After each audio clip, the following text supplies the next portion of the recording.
I recently spoke with a billionaire, a friend of our family for nearly 50 years. We hadn't spoken in a while. We caught up, and I mentioned that I'm running for the state assembly. He was kind, he offered his support, but on one condition. He would not support me if I supported a wealth tax. Now, this wasn't an argument, it wasn't personal, and I know this man to be a good, generous human. But his requirement made me uncomfortable for a variety of reasons. And it also made me think. And it begged a bigger question. How did wealth become so concentrated in the first place? And what does that concentration mean for places like ours here in the mountains and high deserts of California? In the United States, there have been two periods when wealth became extremely concentrated at the top. The first was the 1920s, right before the Great Depression. The second is the era we are living in now. But what matters most is what happened in between. From the 1930s through the 1970s, the wealth gap actually narrowed. That didn't happen by accident. It happened because we made different choices.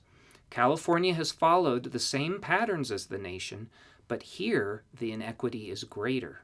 As wealth has become more concentrated nationally, California has become even more unequal than the country as a whole.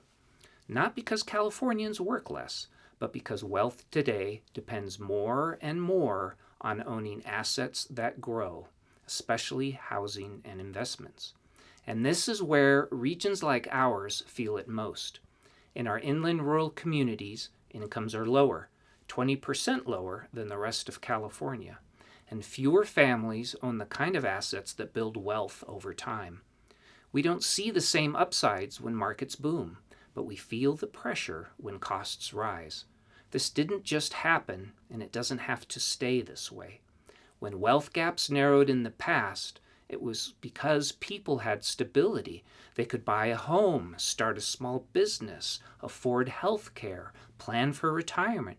They weren't getting rich, but they were building security as a healthy middle class.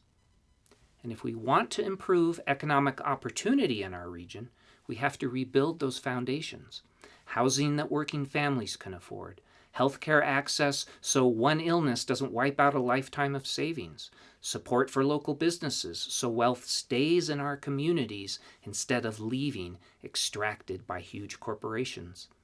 This isn't about political ideology. It's about fairness and ensuring the system is not rigged against us. It's about making sure a lifetime of work leads somewhere. These choices are impacted at the state level, in Sacramento, where we invest, who we prioritize, and whether regions like ours are treated as afterthoughts or as essential parts of California's future. I'm running for California's State Assembly District 34 because our region and the people in it deserve a fair shot at economic security and stability. We shouldn't just absorb the costs of California's economy. We should share in the opportunity. That conversation with my family friend reminded me of something important. The wealth gap didn't grow by accident, and with the right leadership, we can reverse the growing wealth disparity and at the same time encourage innovation, creativity, and success. I'm Randall Putz, and I have the proven experience that demonstrates that leadership. We've closed the wealth gap before. We can do it again, starting right here, right now, you and me together.